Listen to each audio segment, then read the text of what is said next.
ರಾಜ್ಯದಲ್ಲಿ ಮತ್ತೊಂದು ಘೋರಕೃತ್ಯ. ಹೆತ್ತ ಮಗಳನ್ನೇ ಪಾಪಿ ತಾಯಿ ಶ್ವೇತಾ ಆರೋಪಿ ಮಗಳನ್ನು ಬೆಳಿಗ್ಗೆ ತೋಟಕ್ಕೆ ಕರೆದೊಯ್ದು ನೀರಿನ ಗುಂಡಿಯಲ್ಲಿ ಮುಳುಗಿಸಿ ಕಾಲಿನಿಂದ ತುಳಿದು ಸಾಯಿಸಿದ್ದಾಳೆ. ಗ್ರಾಮಸ್ಥರು ಅಲ್ಲಿಗೆ ಹೋಗಿ ನೋಡಿದಾಗ ಸಣ್ಣ ಗುಂಡಿಯಲ್ಲಿ ಸಾನ್ವಿ ಮೃತದೇಹ ಸಿಕ್ಕಿದೆ. ಈ ಬಗ್ಗೆ ಕೇಳಿದಾಗ ವಿಚ್ಛೇದನ ಸಿಕ್ಕ ಮೇಲೆ ಮಗಳನ್ನು ಗಂಡ ಕರೆದುಕೊಂಡು ಹೋಗುತ್ತಾನೆ, ಅದಕ್ಕೆ ಅವಕಾಶ ಆಗದಿರಲೆಂದು ಕೊಲೆ ಮಾಡಿರುವುದಾಗಿ ಗ್ರಾಮಸ್ಥರ ಮುಂದೆ ಹೇಳಿದ್ದಾಳೆ. ಜಿಮ್ಮೇನಹಳ್ಳಿ ಕೊಪ್ಪಲು ಗ್ರಾಮದ ಶ್ವೇತಾ ಅವರನ್ನು 2018ರಲ್ಲಿ ಶಿವಮೊಗ್ಗ ಮೂಲದ ರಘು ಅವರಿಗೆ ಮದುವೆ ಮಾಡಲಾಗಿತ್ತು. ಆದರೆ ಮದುವೆಯಾದ 2 ವರ್ಷಗಳಲ್ಲೇ ದಂಪತಿಗಳ ನಡುವೆ ಜಗಳ ಶುರುವಾಯಿತು. ಕಳೆದ 4 ವರ್ಷಗಳಿಂದ ಶ್ವೇತಾ ತನ್ನ ಪತಿಯಿಂದ ದೂರವಾಗಿದ್ದಳು. ವಿಚ್ಛೇದನಕ್ಕಾಗಿ ಅರ್ಜಿ ಸಲ್ಲಿಸಿದ್ದ ಶ್ವೇತಾ ಮಗಳ ಆರೈಕೆಯ ಜವಾಬ್ದಾರಿಯನ್ನು ರಘುವಿನ ಪೋಷಕರಿಗೆ ವಹಿಸಲಾಗಿತ್ತು. ಆದರೆ ಶನಿವಾರ ಶ್ವೇತಾ ಸಾನ್ವಿಯನ್ನು ಕರೆದುಕೊಂಡು ತವರು ಮನೆಗೆ ಬಂದಿದ್ದಳು. ಹನಿಮೂನಿಗೆ ಹೋದವ ಹೆಣವಾದ ಪ್ರಕರಣ. ಅರೆಸ್ಟ್ ಆದ ಪತ್ನಿಯ ಮೊದಲ ಫೋಟೋ ಬಹಿರಂಗ. ಕೆಲವು ದಿನಗಳ ಹಿಂದೆ ದೂರದ ಪ್ರದೇಶದಲ್ಲಿ ಪತ್ತೆಯಾದ ಪತಿ ರಾಜಾ ರಘುವಂಶಿ ಅವರ ಹತ್ಯೆಗೆ ಸೋನಂ ಸಂಚು ರೂಪಿಸಿದ್ದಾರೆ ಎಂದು ಮೇಘಾಲಯ ಪೊಲೀಸರು ಹೇಳಿದ್ದಾರೆ. ಇಂದೋರ್ನ ದಂಪತಿಗಳು ಈಶಾನ್ಯ ಪ್ರವಾಸದ ಸಮಯದಲ್ಲಿ ಕಾಣೆಯಾಗಿದ್ದರು ಎಂದು ವರದಿಯಾಗಿದೆ. ವರದಿಗಳ ಪ್ರಕಾರ ಸೋನಂ ಗುತ್ತಿಗೆಗಾರರನ್ನು ನೇಮಿಸಿಕೊಂಡಿದ್ದಳು ಮತ್ತು ಕೊಲೆಯನ್ನು ಮುಂಚಿತವಾಗಿ ಯೋಜಿಸಿದ್ದಳು ಎಂದು ಪೊಲೀಸರು ಹೇಳಿದ್ದಾರೆ. ಹೋಟೆಲ್ನಲ್ಲಿ ಆಕೆಯೊಂದಿಗೆ ಕಾಣಿಸಿಕೊಂಡ 2 ಪುರುಷರು ಸೇರಿದಂತೆ ಇತರ 3ರನ್ನು ಸಹ ಬಂಧಿಸಲಾಗಿದೆ. ಏತನ್ಮಧ್ಯೆ ಆಕೆಯ ತಂದೆ ದೇವಿ ಸಿಂಗ್ ರಘುವಂಶಿ ಪೊಲೀಸರ ಹೇಳಿಕೆಯನ್ನು ತಿರಸ್ಕರಿಸಿದ್ದು, ತನ್ನ ಮಗಳು ನಿರಪರಾಧಿ ಎಂದು ಪ್ರತಿಪಾದಿಸಿದ್ದಾರೆ ಮತ್ತು ಅವಸರದ ನಿರೂಪಣೆಗೆ ಸ್ಥಳೀಯ ಅಧಿಕಾರಿಗಳನ್ನು ದೂಷಿಸಿದ್ದಾರೆ.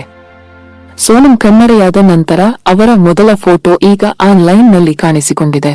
ಪ್ರಕರಣಕ್ಕೆ ಸಂಬಂಧಿಸಿ ಪೊಲೀಸರು ರಾಜ ರಘುವಂಶಿ ಪೋಷಕರಲ್ಲಿ ವಿವರಗಳನ್ನು ಕಲೆ ಹಾಕುವ ವೇಳೆ ಮಹತ್ತರ ವಿಚಾರಗಳು ಹೊರಬಂದಿವೆ. ಅದೇನೆಂದರೆ, ರಾಜ ರಘುವಂಶಿ ತಾಯಿ ಉಮಾ ರಘುವಂಶಿ ಹೇಳಿಕೆ ಪ್ರಕಾರ ಮದುವೆಯಾದ 9 ದಿನಕ್ಕೆ ಸೊಸೆ ಸೋನಂ ರಘುವಂಶಿಯೇ ಹನಿಮೂನ್ ಹೋಗುವ ಪ್ಲಾನ್ ಹಾಕಿದ್ದಳು. ಅಷ್ಟು ಮಾತ್ರವಲ್ಲದೆ flight ticket booking, room booking ಎಲ್ಲವನ್ನೂ ಅವಳೇ ಮಾಡಿಕೊಂಡಿದ್ದಳು. ಜೊತೆಗೆ ಹನಿಮೂನ್ ಹೋಗುವ ವೇಳೆ ತನ್ನ ಪತಿ ಬಳಿ 10 ಲಕ್ಷದ ಚಿನ್ನಾಭರಣವನ್ನು ಧರಿಸುವಂತೆ ಪತಿ ರಾಜ ರಘುವಂಶಿ ಬಳಿ ಕೇಳಿಕೊಂಡಿದ್ದಳು.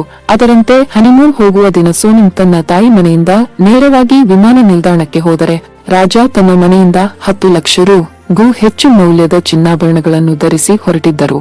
ಅದರಲ್ಲಿ ವಜ್ರದ ಉಂಗುರ, ಸರ ಮತ್ತು ಬ್ರಾಸ್ಲೆಟ್ ಸೇರಿತ್ತು ಎನ್ನಲಾಗಿದೆ. ವಿವಾಹಿತ ಮಹಿಳೆಯನ್ನು ಹೋಟೆಲ್ ರೂಮ್ನಲ್ಲಿ ಮಾಡಿದ ಪ್ರಿಯಕರ. 25 ವರ್ಷದ ಟೆಕ್ಕಿಯಾಗಿರುವ ಆರೋಪಿ ಯಶಸ್ ಶುಕ್ರವಾರ ರಾತ್ರಿ ಹೋಟೆಲ್ನಲ್ಲಿ ಹರಿಣಿಯನ್ನು ಕೊಂದಿದ್ದಾನೆ ಎಂದು ಹೇಳಲಾಗಿದೆ. ಇಬ್ಬರು ಕೆಂಗೇರಿ ನಿವಾಸಿಗಳಾಗಿದ್ದಾರೆ. ಇಬ್ಬರು ಸುಮಾರು 1 ವರ್ಷದಿಂದ ಪರಸ್ಪರ ಪರಿಚಿತರಾಗಿದ್ದರು ಮತ್ತು ಕಳೆದ 2 ತಿಂಗಳುಗಳಿಂದ ಅವಳು ಕ್ರಮೇಣ ಅವನಿಂದ ದೂರವಾಗುತ್ತಿದ್ದಳು ಎಂದು ಪೊಲೀಸರು ಹೇಳಿದ್ದಾರೆ. ಸಂತ್ರಸ್ತೆ ದೂರ ಸರಿದಿದ್ದರಿಂದ ಕೋಪಗೊಂಡ ಯಶಸ್ ಆಕೆಯನ್ನು ಇರಿದು ಕೊಂದಿದ್ದಾನೆ ಎಂದು ವರದಿಯಾಗಿದೆ. ಸುಬ್ರಹ್ಮಣ್ಯಪುರಂ ಪೊಲೀಸ್ ಠಾಣೆ ವ್ಯಾಪ್ತಿಯಲ್ಲಿ ಈ ಘಟನೆ ನಡೆದಿದೆ. ಆರೋಪಿಯನ್ನು ಪೊಲೀಸರು ಬಂಧಿಸಿದ್ದು ಪೊಲೀಸ್ ಕಸ್ಟಡಿಯಲ್ಲಿದ್ದಾನೆ. ಸ್ವಂತ ಮಗಳನ್ನು ಭಿಕ್ಷಾಟನೆಗೆ ಬಿಟ್ಟಿದ್ದ ತಾಯಿ ವಶಕ್ಕೆ. ಅಪ್ರಾಪ್ತ ಬಾಲಕಿ ರಕ್ಷಣೆ. ಸ್ವಂತ ಮಗಳನ್ನೇ ಭಿಕ್ಷಾಟನೆಗೆ ಬಿಟ್ಟಿದ್ದ ತಾಯಿಯನ್ನು ಮಕ್ಕಳ ಕಲ್ಯಾಣ ಸಮಿತಿ ಅಧಿಕಾರಿಗಳು ವಶಕ್ಕೆ ಪಡೆದ ಘಟನೆ ಬೆಳಗಾವಿ ನಗರದ ಕಾಲೇಜು ರಸ್ತೆಯಲ್ಲಿ ನಡೆದಿದೆ. ಖಡೇಬಜಾರ್ ಪೊಲೀಸ್ ಠಾಣಾ ವ್ಯಾಪ್ತಿಯಲ್ಲಿ ನಡೆದ ಈ ಘಟನೆಯಲ್ಲಿ ಭಿಕ್ಷೆ ಬೇಡುತ್ತಿದ್ದ ಅಪ್ರಾಪ್ತ ಬಾಲಕಿಯನ್ನು ರಕ್ಷಿಸಲು ಅಧಿಕಾರಿಗಳು ಕಾರ್ಯಾಚರಣೆ ನಡೆಸಿದರು. ಕಾಲೇಜು ರಸ್ತೆಯಲ್ಲಿ ಅಪ್ರಾಪ್ತ ಬಾಲಕಿಯೊಬ್ಬಳು ಭಿಕ್ಷೆ ಬೇಡುತ್ತಿರುವುದನ್ನು ಗಮನಿಸಿದ ಮಕ್ಕಳ ಕಲ್ಯಾಣ ಸಮಿತಿಯ ಅಧಿಕಾರಿಗಳು ಬಾಲಕಿಯನ್ನು ವಶಕ್ಕೆ ಪಡೆಯಲು ಮುಂದಾದಾಗ ಆಕೆಯ ತಾಯಿ ತೀವ್ರ ವಿರೋಧ ವ್ಯಕ್ತಪಡಿಸಿ ಹೈಡ್ರಾಮಾ ಸೃಷ್ಟಿಸಿದಳು.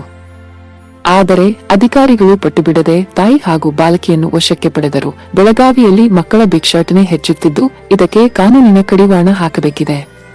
ಮಕ್ಕಳನ್ನು ಭಿಕ್ಷಾಟನೆಗೆ ಅಥವಾ ಕೂಲಿ ಕೆಲಸಕ್ಕೆ ಕಳುಹಿಸುವುದು ಕಾನೂನುಬಾಹಿರವಾಗಿದ್ದು, ಇದು ಬಾಲಕಾರ್ಮಿಕ ಕಾಯ್ದೆಯಡಿ ಗಂಭೀರ ಅಪರಾಧವೆಂದು ಪರಿಗಣಿಸಲಾಗುತ್ತದೆ. ಆರ್ಸಿಬಿ ವಿಜಯೋತ್ಸವದಲ್ಲಿ ಮೊಮ್ಮಗನ ಸಾವಿನಿಂದ ಮನನೊಂದಿದ್ದ ಮನೋಜ್ ಅಜ್ಜಿ ನಿಧನ.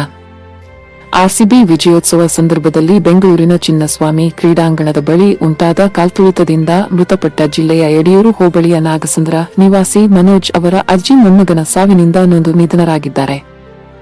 ದೇವಿರಮ್ಮ 70 ಮೃತಪಟ್ಟ ವೃದ್ಧೆ. ಚಿನ್ನಸ್ವಾಮಿ ಕ್ರೀಡಾಂಗಣದ ಬಳಿ ಕಾಲ್ತುಳಿತದಿಂದ ಮೃತಪಟ್ಟ 11 ಮಂದಿ ಆರ್ಸಿಬಿ ಅಭಿಮಾನಿಗಳ ಪೈಕಿ ನಾಗಸಂದ್ರದ ಮನೋಜ್ ಕೂಡ ಒಬ್ಬರು.